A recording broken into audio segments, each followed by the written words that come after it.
mental health, talk about mental health for Black men and men of color. He did an excellent newsletter for me. If you didn't get it, let me know and I will send you a copy of it. We're going to move and get started. One other note is that I normally stop at 7:45, and if we have a large number of folks and it's really going well, Dr. Miles has agreed to continue past 8 o'clock. So with that, I'm going to ask Dr. Miles to begin. And thank you again, Pastor Miles, for coming and doing this for us. Thank you very much, Brother Spearman, and thank all of you for being here for this webinar. This is really an expansion on a article that Elder Spearman referenced that was written for his newsletter a short time ago. But I just wanted to expand on it in a way that would give people an opportunity to ask questions, and I call it "What's on Your Mind?" Or the mental health for people of color. One of the most challenging obstacles faced by Black men in America is the issue of mental health. You can move it now.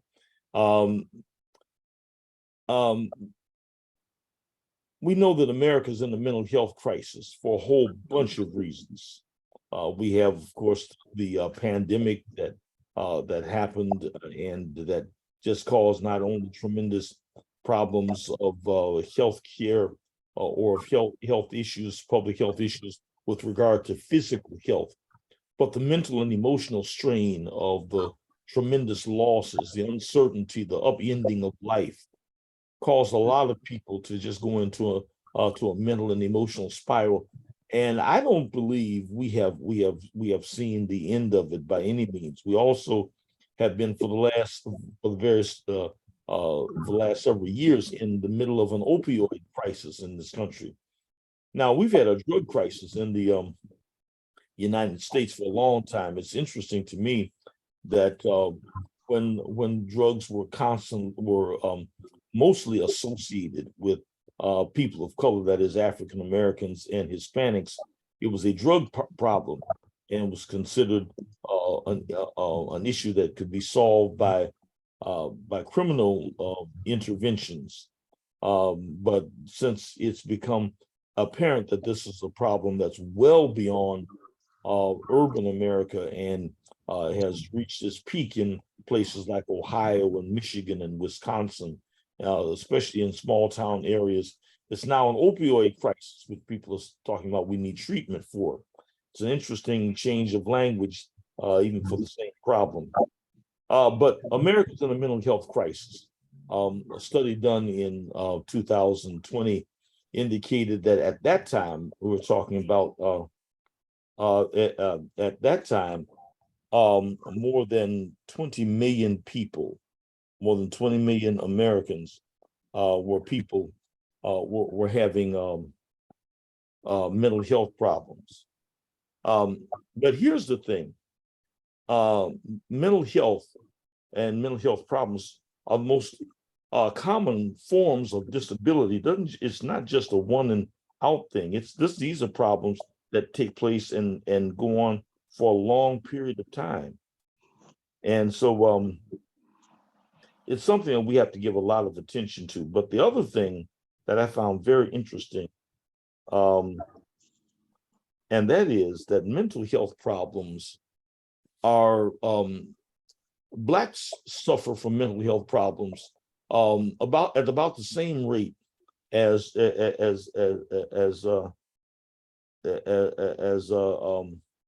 everybody else. In other words, there is no greater rate of mental health instability among Black people, and I'm talking about particularly Black men, than among white men or Hispanic men. They all suffer at pretty much the same rate. Okay, let's move on, see what we've got to. These are the challenges that we're facing, but the challenges are not the same. They are the same, but they're not the same. There are some general mental health problems that plague most American men, and they generally fall into three areas. And these are not this is not complete, obviously, but these are the general areas that they fall into. First of all, depression. Depression is a tremendous mental health problem that affects some of everybody, and particularly American men. A large number of American men suffer from depression. The next thing is trauma, various traumas, particularly traumas that have taken place either in childhood or traumas that took place in adulthood from various situations. Traumatic stress syndrome is a problem that we first learned about because of the after effects of military service. But that's not the only way people get traumatic stress syndrome. If they have an accident, if they have an accident at work, if someone gets hurt or they get hurt on a job, or they see a coworker get killed or seriously injured in a work situation, or in a car accident, there's several ways that traumatic stress syndrome or that kind of trauma can take place. And of course, there are childhood traumas that take place that impact people's mental health from then on. And of course, there's the good old number one killer, and that's just plain old ordinary stress. And stressors come from many different situations, and it has taken out thousands and thousands of men. Stress is probably one of the number one back of the yard killers of men, stress. But the context of the stressors are different from African Americans than they are from men of other ethnic groups. And I want to talk about those in just a moment. But first of all, let me say that while African American men and non-Black American men generally suffer from non-Black American men, talking about white men, predominantly white, and to some extent Hispanic, but particularly Caucasian men, generally suffer from non-systemic stressors, such as stress on the job, family issues, substance abuse, those kinds of things. The context, and while Black and Hispanics and everybody else suffers from those same things, the context of the suffering of Black men that affects their ability to develop is very different. Because see, if your stressors come mainly from things that you can control or change, like your family situation, or you have substance abuse issues, and so forth, or you have just some external situations on your job, those things are more, I shouldn't say easily remediated, but the opportunities for remediation and help in those areas are more abundant. That is not true of the context of African American or Black stressors and suffering, and we'll see that in just a minute. So they're the same, but they're not different. Let's look at the next one now. Here's the context of Black male suffering. The context of Black men's mental health problems, while in many ways as similar to the context of other men's mental health suffering, is a little different, because many of the issues relating to African American or Black men's mental health are issues that they can't control. This systemic, for instance, racism, just plain old racism on the job, or wondering if, and here's the challenge of racism. Sometimes you wonder if something is racism, somebody swears it's not, but you just wonder if you're a person who is, you get overlooked in a promotion, and you wonder, because you think you've been doing a job, and you ask a good job, and you ask yourself, did I not get this promotion because I'm not doing a good job and I may be missing the mark someplace, or was it because I was Black? And that can really wear on a person, because, and we don't talk about that thing, the way racism affects even so-called successful Black people, who are always wondering Am I good enough? Why am I being held back? Is it because of racism? Or I'm just not meeting the mark. Or conversely, well, why did I get promoted over these other people? Is it because I'm really that great? Or is it because somebody's trying to make a statement that they are not racist? Either one brings a certain amount of stress and emotional and psychological problems to a person. Police brutality. We know in the African American community, police brutality is a reality that is much more severe than it is in other communities, not only for us, but for our children. I heard President Biden a while back on television talk about how he never had to tell, as a white man, he never had to tell his children, give his children the talk that most African Americans give their children when they go out about how to behave if a police officer stops you. You just didn't assume, he did not assume that a police officer would stop his kids unless they were speeding or unless they were in an accident or something. But when we send our kids out, we assume that there's a possibility that they will be stopped or we will be stopped while, as they say, driving while black. Economic instability. While economic instability, especially with some of the things that have happened in the economy in the last couple of years, is a force that everybody can suffer from. We know that when America gets an economic cold, the Black community gets an economic case of pneumonia. We always suffer economically more than the larger society, and so that causes some real strain among our people. You have men who have jobs and they're providing for the jobs very well, and then all of a sudden, what has happened? I grew up in a town, Toledo, Ohio. And at the time I grew up in the 50s and the 60s, it was a town where there was very little racial strife or animosity. I remember it as a town where everybody was too busy going to work. And if you didn't have a job in Toledo, Ohio in the 50s and the early 60s, it was because you were either sick or because you just didn't want to work because work was so plentiful.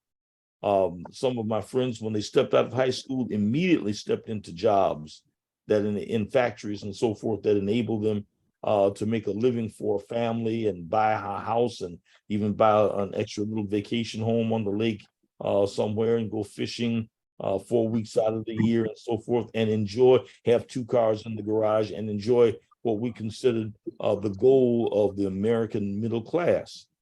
But when those factories suddenly left, when the auto industry dried up in Detroit and Gary and Toledo and affected cities like Cleveland and Akron and those cities, we saw once vibrant cities, portions of those cities become ghost towns.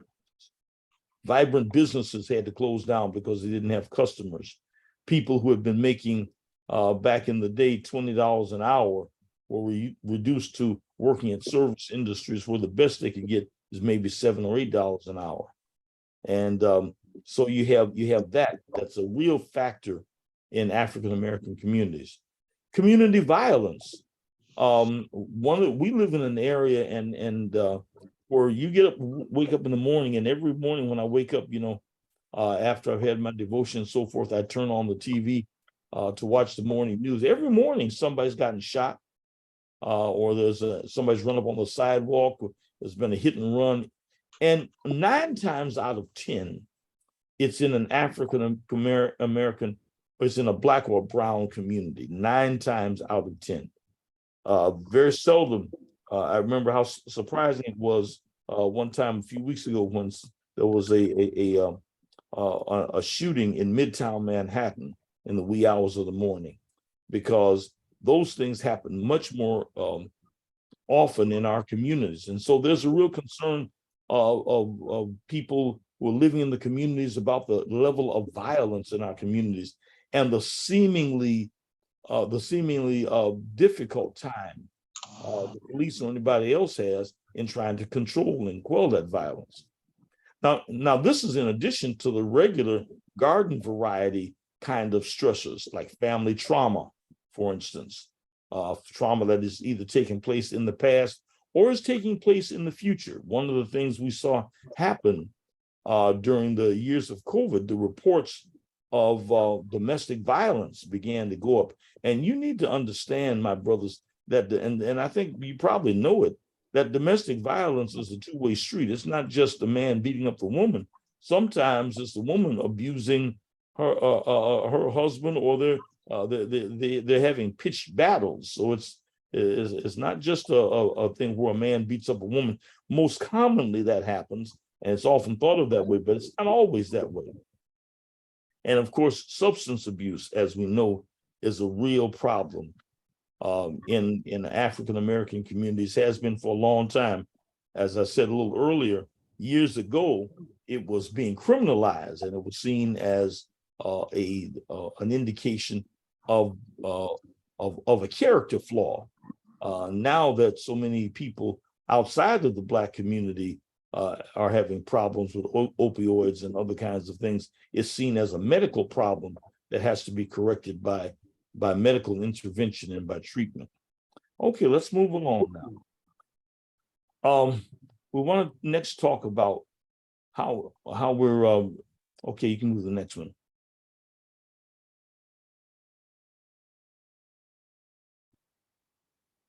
Okay. Now, these statistics are kind of grim that I've talked to you about, and I really have kind of glossed over them, not to be overly kind of grim, because really you can talk about what the problem is and analyze that all you want.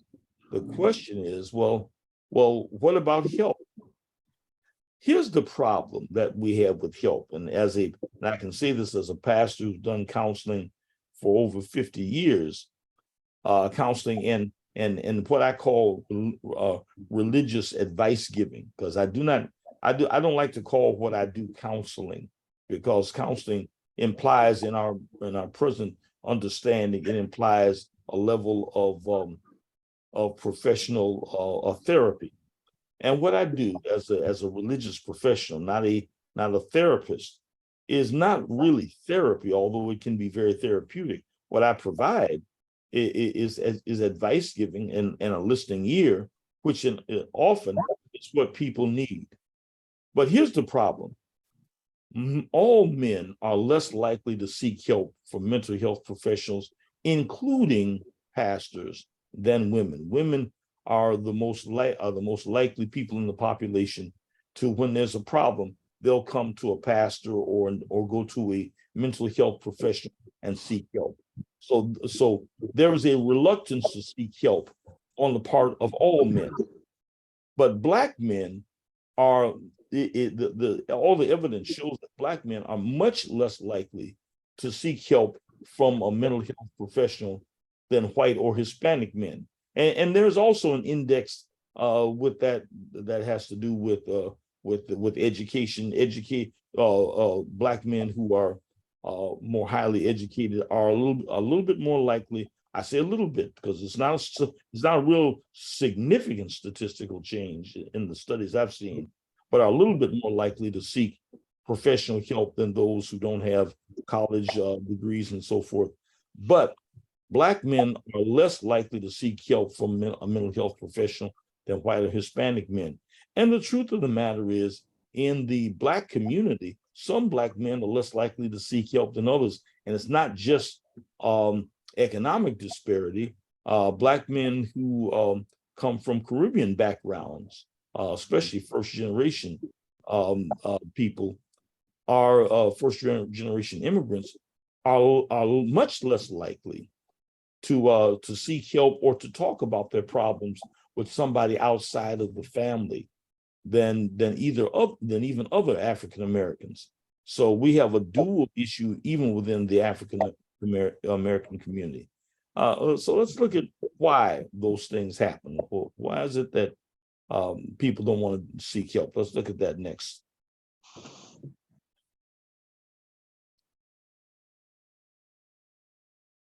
There are some reasons. there's some reasons. And I want to just point out three. Now, this is not an exhaustive list, but these are some of the biggest reasons. Number one reason is that there's a general perception in the Black community that seeking help for mental problems is weak. Now, I know a lot of Black men who don't like to go to the doctor for any reason, for a physical problem. It's hard enough to get some Black men, particularly older Black men, to go to the doctor. They say the doctor's trying to take their money and all that kind of mess. So they don't want to go for anything. Having said all of that, it's even more they're even more reticent to seek help for mental problems. There's a stigma in the Black community on people who seek outside help for mental problems, and they don't seem there's a perception that mental health is something that indicates a character flaw rather than a disease that needs to be treated and so forth. But as a character flaw that you should do something about, you should, in the words of Bear Bryant, suck up your guts and keep moving. The second thing is that there's a distrust of the medical system in general in the Black community, but particularly among African American men. And I often hear even younger men reference the Tuskegee study. And even though the Tuskegee study is 100 years old, when a group of men in Tuskegee, Alabama, the government was trying to see what happened when people, what were the effects, the long-term effects of people who had syphilis. And so they took a group of African American men, all of whom had been infected with syphilis, and what they did was they gave a small group of placebo, and I shouldn't say a small group, they gave a group of placebo, and they thought that they were being treated, but they were not. And they observed their health or their decline in health over the years from not being treated for that very terrible disease. And once this was found out, it became a national shock in the National Health Society.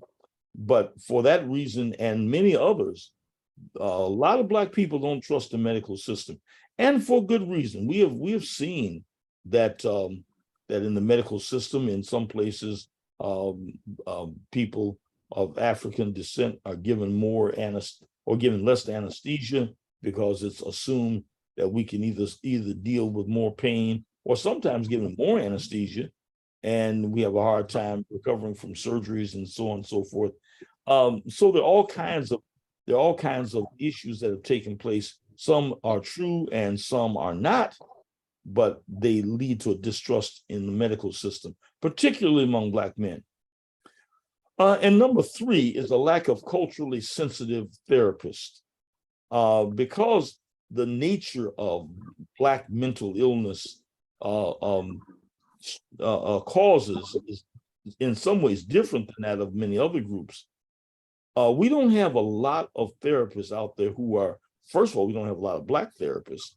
And secondly, we don't have a lot of therapists. You don't have to be Black to understand what's going on with somebody else's culture, but we do not have nearly enough culturally sensitive therapists.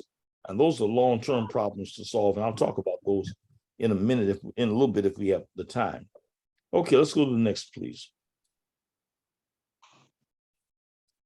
Because I want to just talk about what can we do to help. Oh yes, we also have a lack of funding resources that include insurances. Some people don't go to a therapist simply because they can't afford to, and there are many jobs that Black people work on that offer only the slenderest of medical policies, and there are many medical policies that people are offered, that employers offer, that simply do not have a mental health component.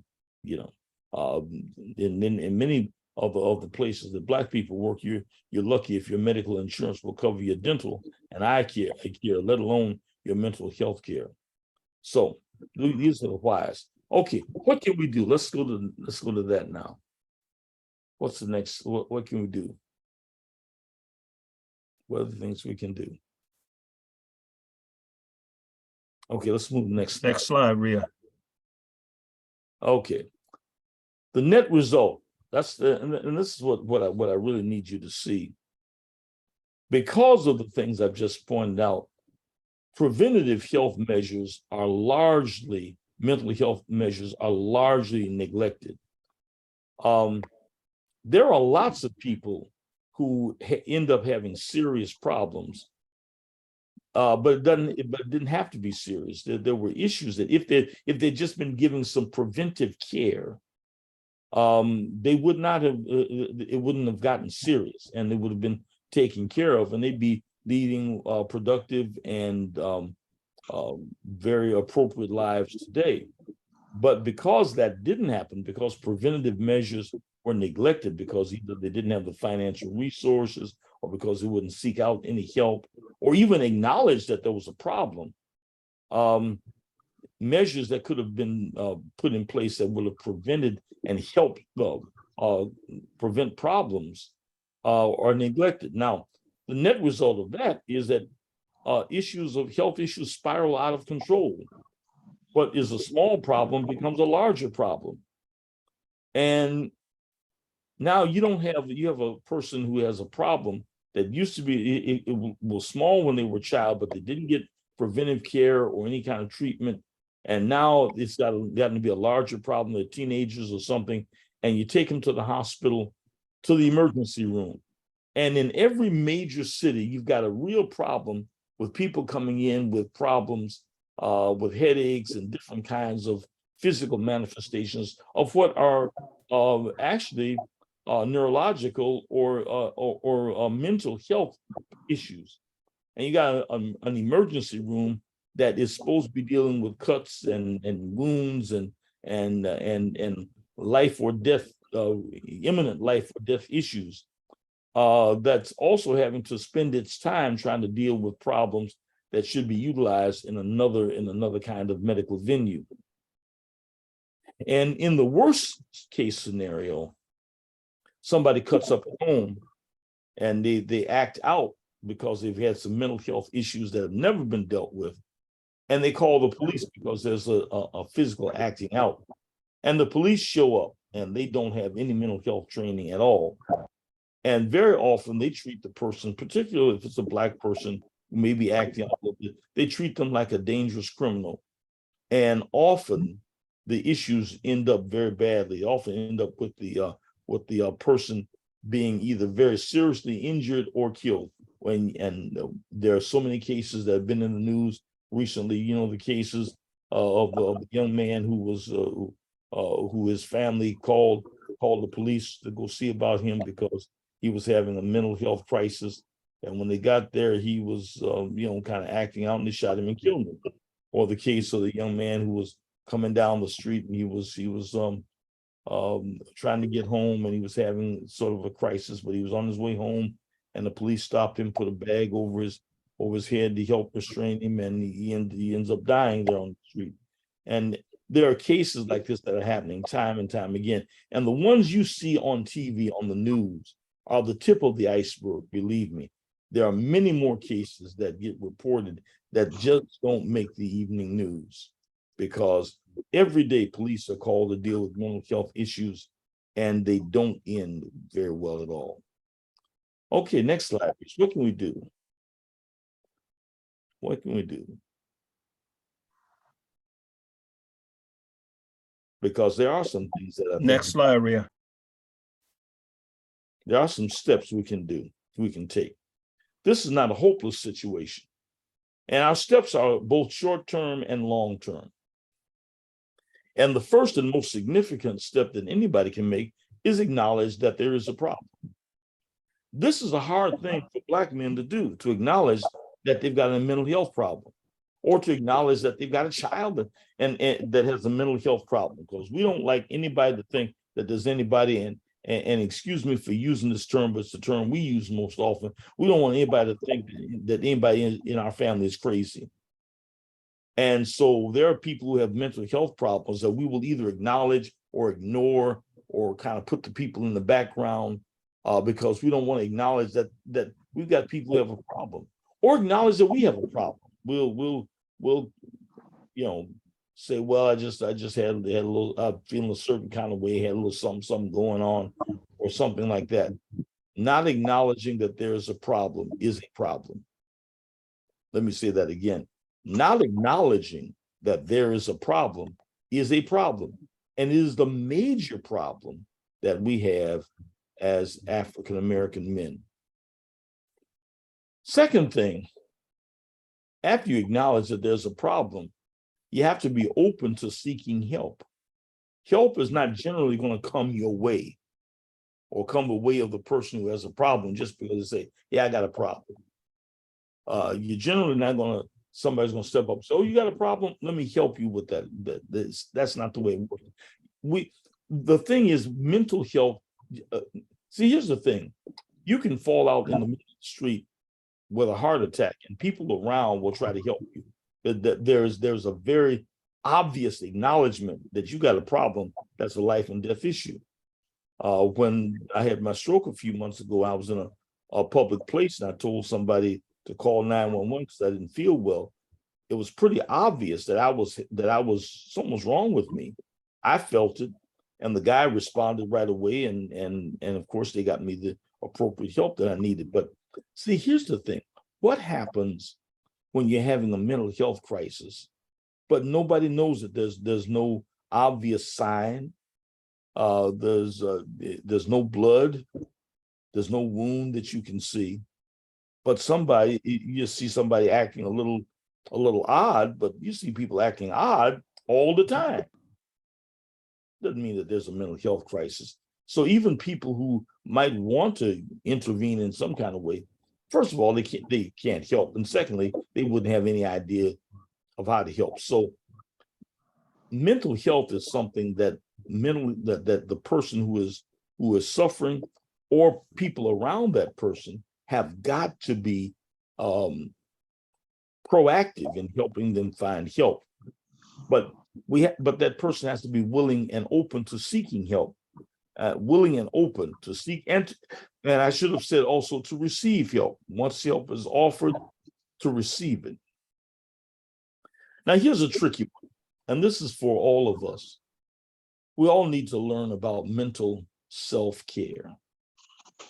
We all need to learn more about mental self-care. It's a lot easier and better to remain healthy than to get cured when we're sick. Let me say that again. It's a lot easier and it's a lot better to remain healthy than to be cured when we're sick. So the goal really for us is to help us be healthy, help us be in a state of mental and emotional well-being, rather than to try to cure the illness. I mean, curing the illness is one of the things that we got to do. But for so many of us, we'd be so much better off if we could just learn how to be healthy. And that comes to the next set of steps. So let's change the slide now and go to the next set of steps I have here.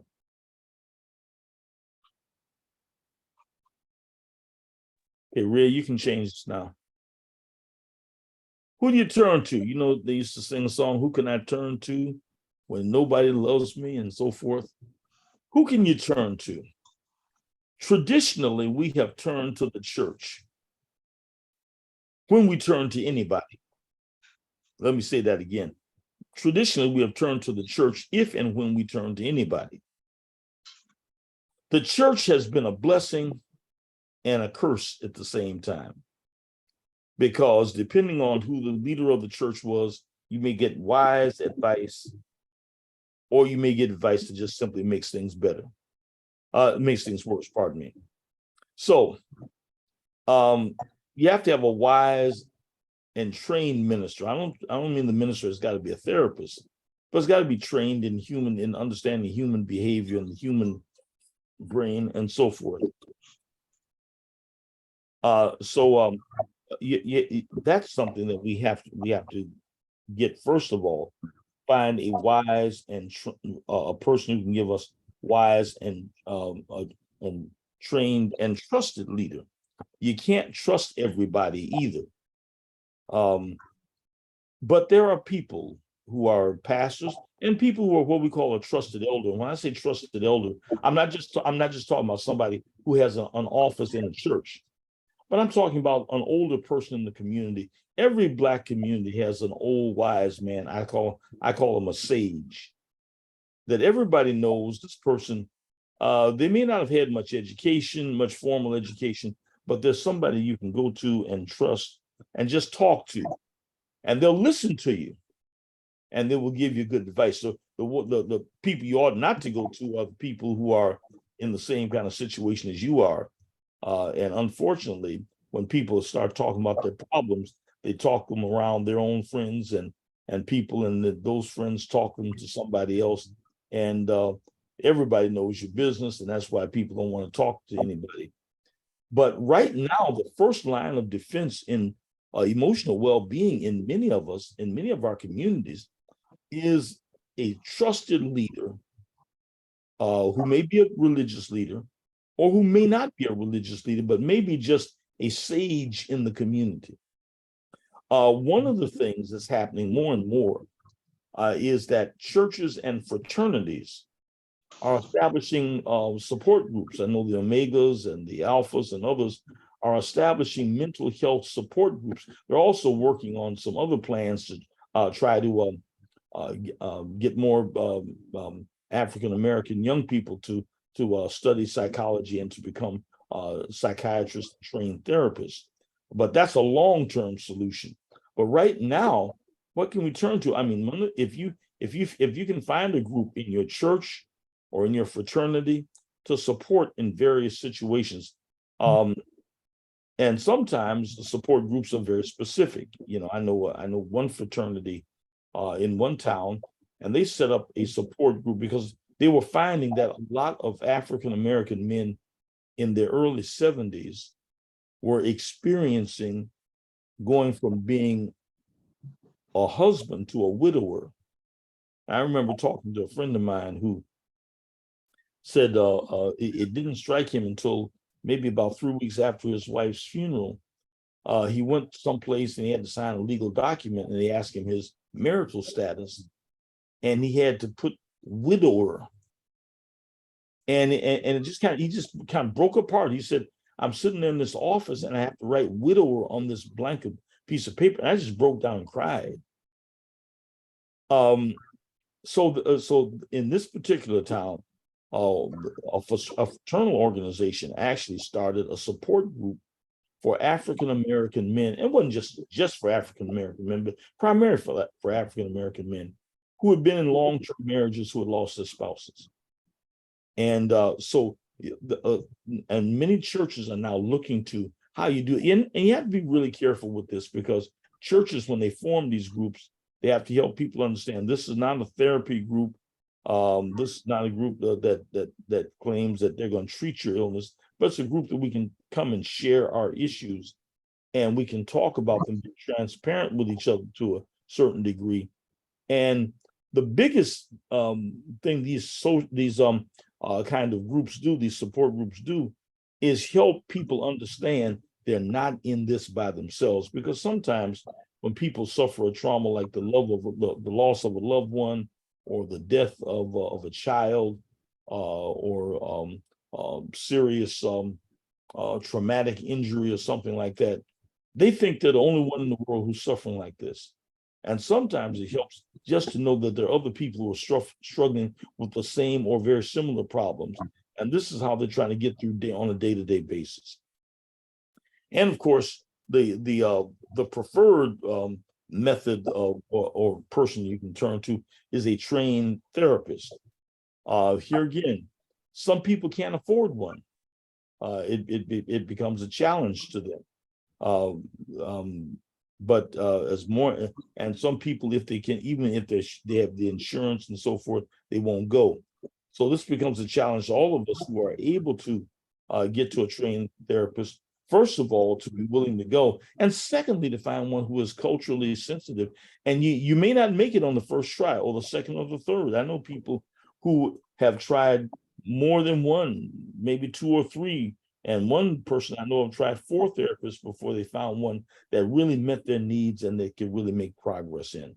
Next slide, please.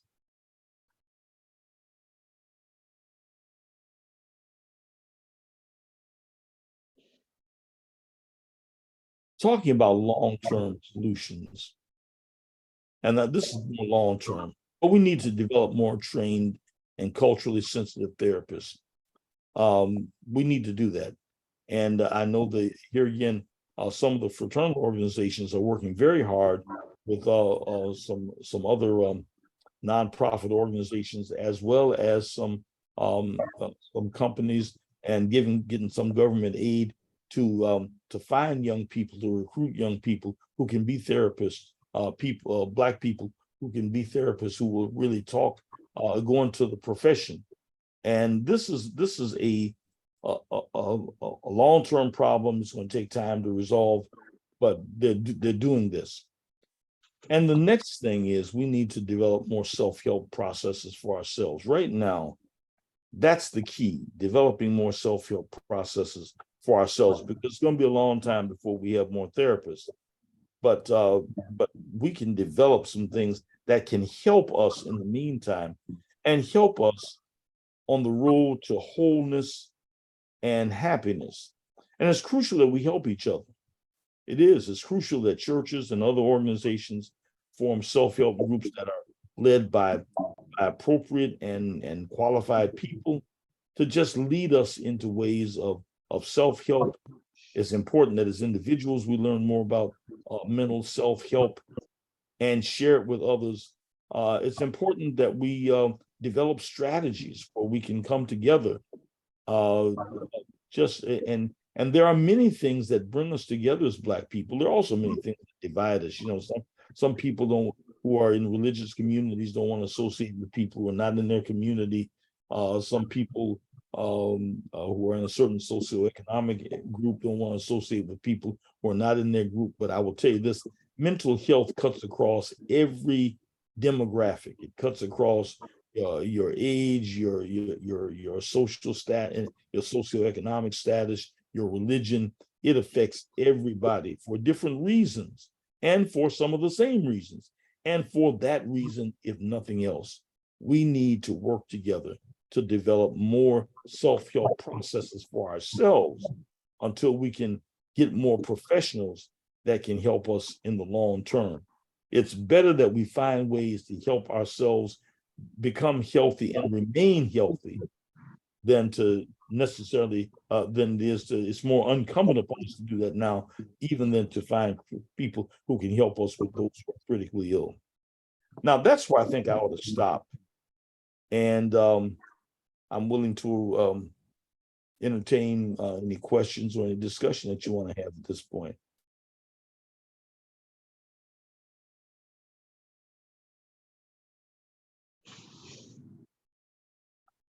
Well, we need to. Well, for me, I understand and see it's so critical and important. I was a part of a group that is trying to do talk to some parents about autism, and the director was saying there's such a shortage out there of trained professionals. So what you're saying it just lends the same thing for professional therapists. There's so much need out there, but how do we address it? Even tonight, I'm not disappointed. I'm still encouraged, but I thought more men would be on this to hear the importance of this. And as you said, we don't want to deal with certain things, but that's what I see, part of the challenge. Your permission, I have an observation. I'd like to congratulate Dr. Miles. He gave what I call a textbook exposition on mental health. My late wife, was a mental health expert and did a lot of therapeutic work. And I hear it coming back through the voice of Dr. Miles. Just want to say, you could not have selected a better person to deal with this evening. So congratulations to Dr. Miles, and congratulations to you for having the vision. Thank you, Doc. Anyone else? Go ahead, Doc. Can I say something just Sure, to please. respond to Dr. Rand? First of all, Dr. Rand, thank you for that. To be compared to your late wife, our Aunt Gwen, in any way with regard to mental health and therapy is indeed high commendation. She was such a wise and wonderful woman, and not just gifted, but very very learned in those areas. I have a grandson, Norman Miles III. We call him Trey. He is autistic. He is what they call he is on the spectrum. He is high functioning, and he's a sweet kid. He just turned 9 a couple of weeks ago. Beautiful kid. Every Sabbath morning, he listens. He loves church. He loves music. He preaches to. He used to put his little teddy bears and animals up in a row, and every Sabbath morning he preached to them. Especially during the pandemic, he said he was the pastor and the worship leader of, I forget what the name of the street that they live on in Alpharetta, but he says, I'm the pastor and the worship leader of the let's use a name of the Walnut Street Seventh-day Adventist Church. And I usually talk to my oldest son every Sabbath morning, and my grandson would come on and talk to me, and I said, he said, I'm gonna preach today, Granddaddy. I said, yeah. He said, yeah, I got a word for the people. I said, all right. And he said, Mama and Daddy gonna go to Sabbath school on the TV, but I'm gonna preach to my people in my room. But we began to notice that when he was developing as a little child, because my wife's raised children, and our oldest daughter is that's her specialty, and is in childcare, and she has a degree in that area. And we had to tell him, but it took him a little while. He was a little hesitant with all he knows, and with a background of college people and growing up on a college campus. It was still a little bit of a challenge for him to be willing to take his son having assessed, and to realize that his son was on the spectrum. And of course, as he began to have him assessed, he began to look at himself and some of his own, as I call them, idiosyncrasies. And he said, Daddy, I realize I'm on the spectrum too. Now, he's a successful businessman and all that, very learned, has degrees from the University of Michigan and the University of Colorado, and 2 master's degrees from those universities and all that. But it has nothing to do with intelligence. It has everything to do with how your brain is wired to work. So certain kinds of what we call mental illness, it's mental. I wouldn't call it mental illness, except it's a mental difference, and different from what who said what was standard and what was not. The point I'm trying to make is not my grandson's autism as much as it is the fact that my son, even though he knew, it was a challenge for us to press him to get the boy assessed. You have the resources. You're not like some people who don't have the insurance, or you don't have the money to go and get it done. Get the boy assessed. And once he had an assessment made, then he moved him into schools that were friendly toward him, and he's developing, and he's developing very, very well. But even an educated Black man, and my son's 51 now, an educated Black, or 52, I guess, an educated Black man who was a businessman who's gone all over the world, had to be pushed by his parents to acknowledge that there was a possible mental issue with his son. And that's how deep the problem is. That's all I want to illustrate. Well, thank you. Anyone else? Any other thoughts?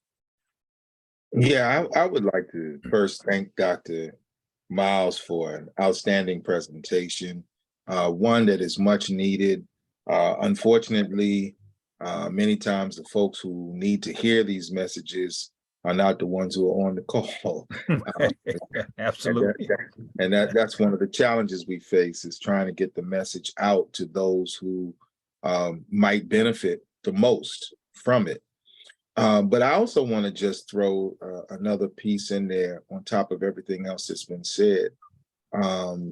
Because of the research I had to do for my own dissertation, I am now realizing how much childhood trauma is affecting the mental health in this context of Black men, but just in general, how much childhood trauma, the predisposition to post-traumatic stress disorder that comes from the second generation, or that goes to the second generation, where it was the parent who was traumatized as a child, the trauma was never mitigated, never remediated, but they pass on a predisposition for PTSD to their children. And so trauma is more likely to create PTSD, post-traumatic stress disorder, in the children. So there are a number of men, when you think of the environmental trauma that we have dealt with, the community trauma we have dealt with, I was traumatized just seeing, what's his name? The guy that was the man kneeling on the man's neck for George Floyd. Yeah, George Floyd. I was traumatized. The first article I ever wrote that got publicized was based on the Rodney King. I was so angry and so traumatized because at some point when you see a man of color helpless, he becomes each one of us, and we become traumatized. Yes.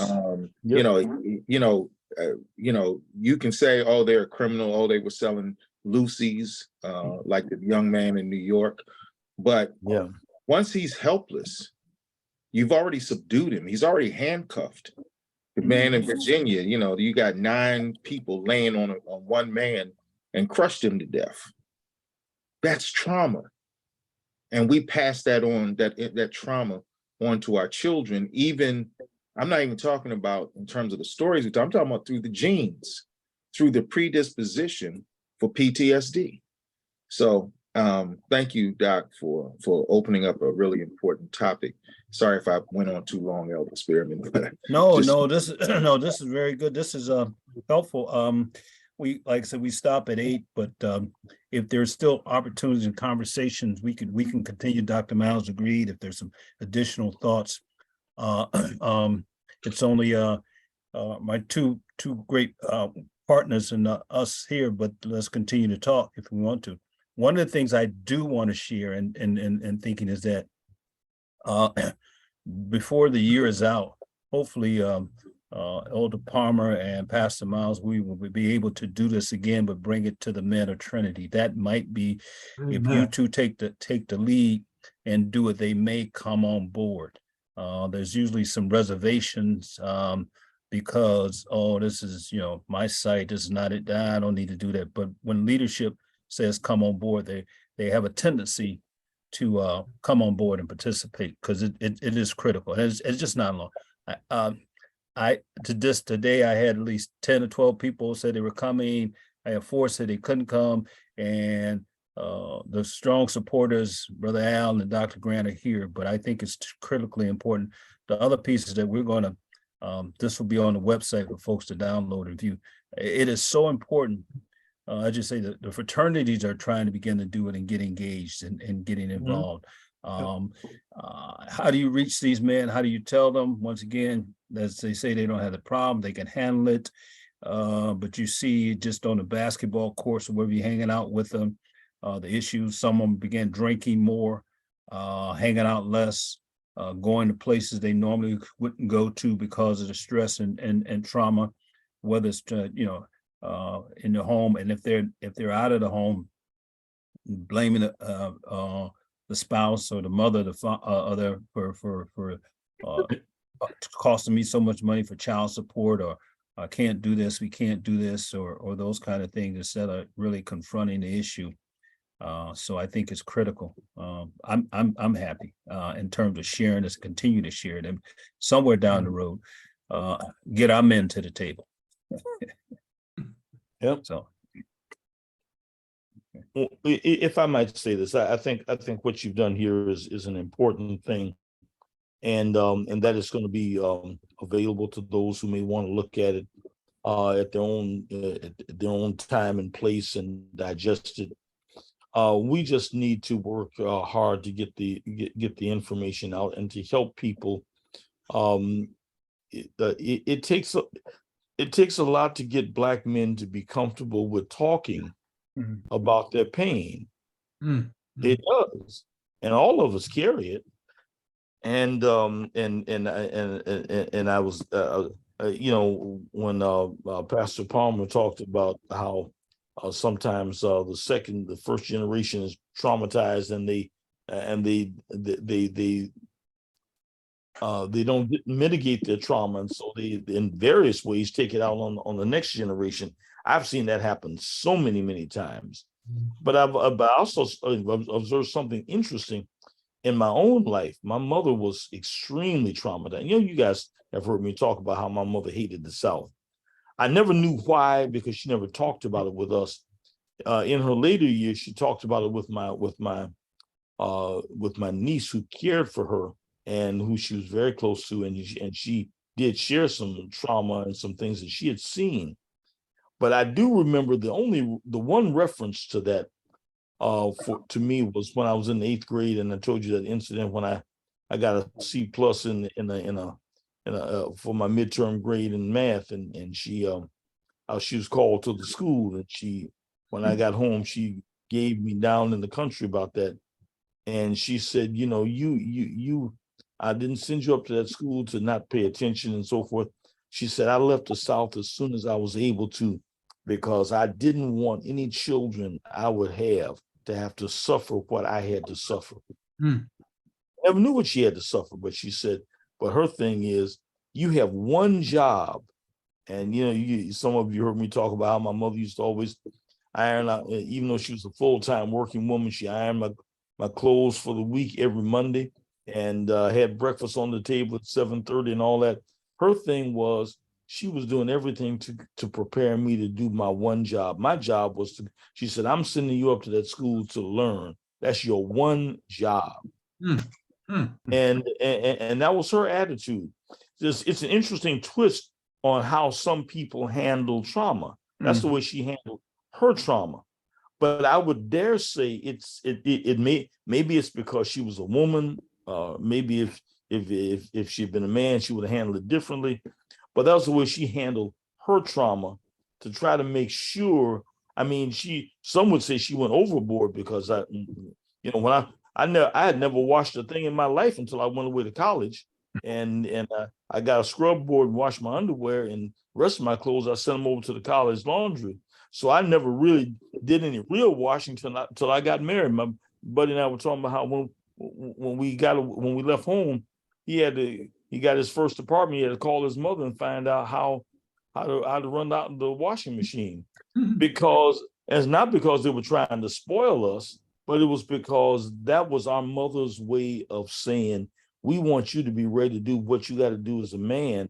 And they saw being prepared to go to work, so she did his clothes just like she did his daddy's clothes, because he went to work at the gas company, had to have his uniform ready and all that. That was the way some people dealt with their trauma.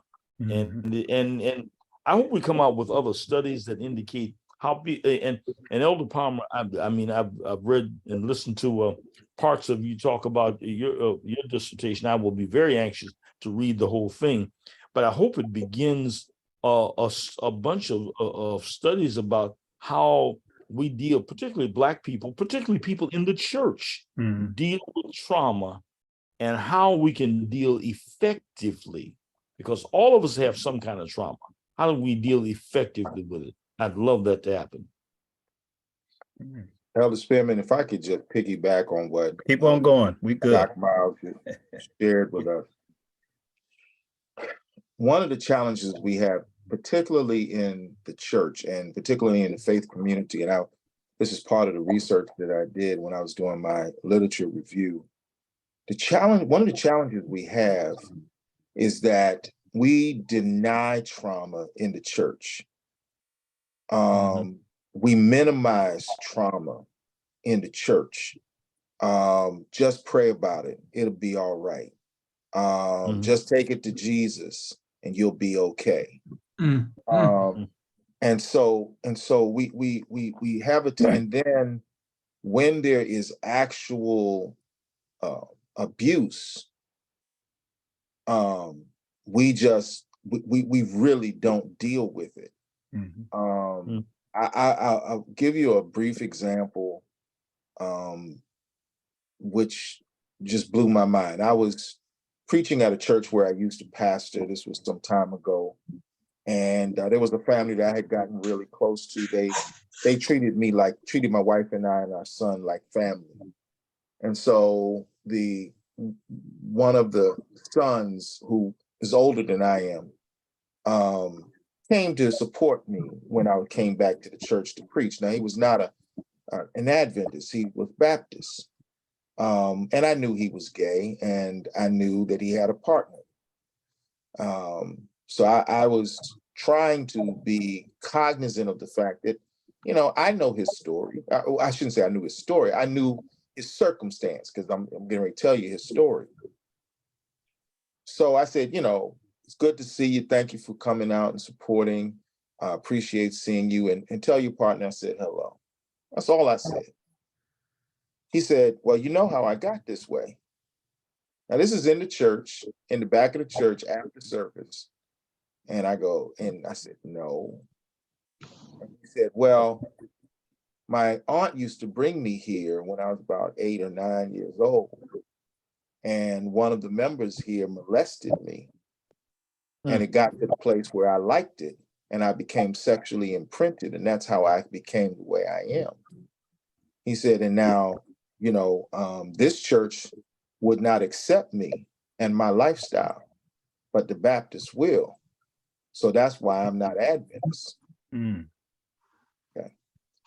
And I tell that little story to say, we really don't deal with trauma in the church. And there's a whole lot more horror stories out there. And for Black men, one of my friends growing up died of drug abuse because he was molested when we were in Pathfinder. And he could never get over it, started using drugs, and I think he had AIDS and died of a drug overdose. There's real trauma out there. And we struggle alone. We don't say anything. We don't talk about it. And so anyway, we've got to stop, as Doc mentioned, we have to really begin to look at how we deal with trauma in the church. And one of the things that, Doc, that comes out of my research, is that those of us who have been studying this issue recently are now looking at ways to create what we call trauma-informed churches. So that, because people, sometimes we just say, oh, well, that's just the way they are. They just crazy. No, they're hurting in many cases. They're traumatized people, and especially our men, who need some real help, and the symptoms need to be identified. Anyway, I'll stop there, Elder, but no, well, I'm gonna just say this, and we can continue. I just think it's important, and let's look at working on this and developing this when both of you get settled in time, and your wife gets settled, and your doctor gets settled. Because I always tell Dr. Randy, he'll know, it's important, but we got a whole year to try to address it and make a plan. And so one of the thoughts is to come back and have a webinar series, maybe doing a weeknight just for the whole church. And you two or a professional can lead out on it. And just for, like I said, 45 minutes to an hour, that's a starting point. It doesn't have to be tomorrow, the next day. But I think it's critical. I mean, so one of the things I'm just, and I'll shut my mouth for a second. I remember when I was at Trinity Temple Academy, they had a young man there that was having problems. And everybody said, we just pray for him, pray for him, pray for him, pray for him. The mother stood praying for him. And I stepped in and said, no, Trinity Temple Academy is not equipped to handle this child.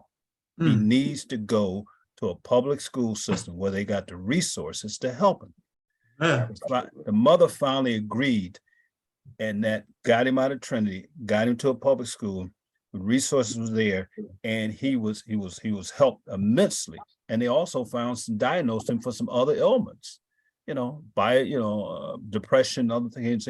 But if he'd have stayed at Trinity, no telling, he moved on to have some other issues, but he at least got some resolution. The mother got some resolution to find out, you can pray for somebody, but you got to help them.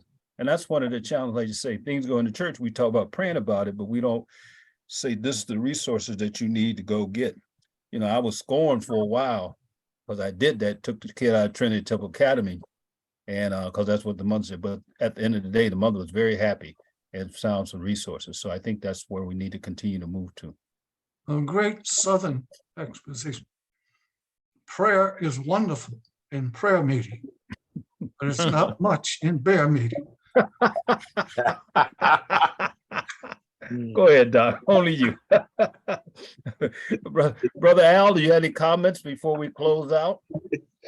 No, I'm just taking a lot of this in Mm-hmm. because we know we got a lot of trust issues out here too. That's the main reason why a lot of them don't want to let go any information, because they don't want you to know. Yeah, great point. Great point. Well, I want to thank all of you. Next month, I'll be doing my another series. I'll let you know. Following month is in May. Hopefully, the department's available to do that spirituality piece. If not, we're going to move it to him when he's ready. Right. Good. So if there's nothing else, Dr. Grant, I'm gonna lean on you to give us a closing prayer. And I want to thank all of you again being supportive of what Spearman Consulting is trying to do. Thank you. Father in heaven, we can't thank you enough for your mercy and your grace. We thank you for those who did tune in tonight and will tell the story to others who didn't. Dismiss us from this place, but not from your presence. Allow strong angels to be with us, keep us from dangers seen and unseen. Prepare us now for the balance of this week and bring us together again at the next appointed hour. We ask these mercies in the name of Jesus. Amen. Amen. Amen. Finally, if you have any thoughts, I get a newsletter every month. I'm always looking for newsletter writings, one page, short page, or thoughts. So I'm welcome. Thank you again. Thank you guys and everybody for supporting me. Thank you for my team of young women, and have a great night. And I'll see everybody. Thank you. Bye. Thank you. Good night. Good night. Good Night.